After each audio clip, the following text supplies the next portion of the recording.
എന്റെ സഹോദരങ്ങളെ, ഈ റമദാനിലെ ലൈലത്തുൽ ഖദർ നിങ്ങൾ നഷ്ടപ്പെടുത്തരുത്. ഈ റമദാനിലെ ലൈലത്തുൽ ഖദർ നിങ്ങൾക്ക് നഷ്ടപ്പെടാൻ പാടില്ല. അതിലെ പ്രവർത്തനങ്ങളോ, നിസ്കാരങ്ങളോ, ഇബാദത്തുകളോ, ദുആകളോ, പ്രാർത്ഥനകളോ, ഖുർആൻ പാരായണമോ നിങ്ങൾക്ക് നഷ്ടപ്പെടാൻ പാടില്ല.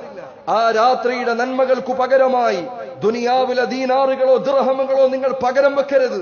ആ രാത്രിയിലെ നന്മകൾക്കു പകരമായി നിങ്ങളുടെ ശരീരത്തിന്റെ സൗകര്യങ്ങളോ, അതിന്റെ സുഖാനുഗ്രഹങ്ങളോ, അതിന്റെ ആശ്വാസങ്ങളോ നിങ്ങൾ പകരം നൽകരുത്. ഇതാ പരലോകം അത് നിങ്ങൾക്ക് മുന്നിലെത്തിയിരിക്കുന്നു. അള്ളാഹുവിന്റെ സ്വർഗത്തിന്റെ കവാടങ്ങൾ നിങ്ങൾക്ക് വേണ്ടി തുറക്കപ്പെട്ടിരിക്കുന്നു. നന്മകളുടെ വാതിലുകൾ നിങ്ങൾക്ക് വേണ്ടി ഇതാ മലർക്ക് തുറന്നിടപ്പെട്ടിരിക്കുന്നു. എന്റെ സഹോദരങ്ങളെ, അള്ളാഹുവിന്റെ ദാസന്മാരെ, മുന്നോട്ടു വരൂ, മുന്നോട്ടു വരൂ. നബി സല്ലല്ലാഹു അലൈഹി വസല്ലം പറഞ്ഞതുപോലെ മലക്കുകൾ വിളിച്ചു പറയുന്നതാണ് റമദാനിലെ രാത്രികളിൽ, യാ ബാഗിയൽ ഖൈരി അഖ്ബിൽ, യാ ബാഗിയൽ ഖൈരി അഖ്ബിൽ. നന്മകൾ ഉദ്ദേശിക്കുന്നവരെ മുന്നോട്ട് വരിക, മുന്നോട്ട് വരിക. നിങ്ങൾ മുന്നോട്ട് കുതിച്ചുകൊണ്ടേയിരിക്കുക.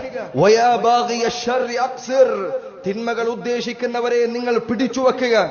നിങ്ങളുടെ തിന്മകൾ അവസാനിപ്പിക്കുകയും അത് നിർത്തിവെക്കുകയും ചെയ്യുക എന്ന് മലക്കുകൾ പറയുന്ന ദിവസമാണിത്.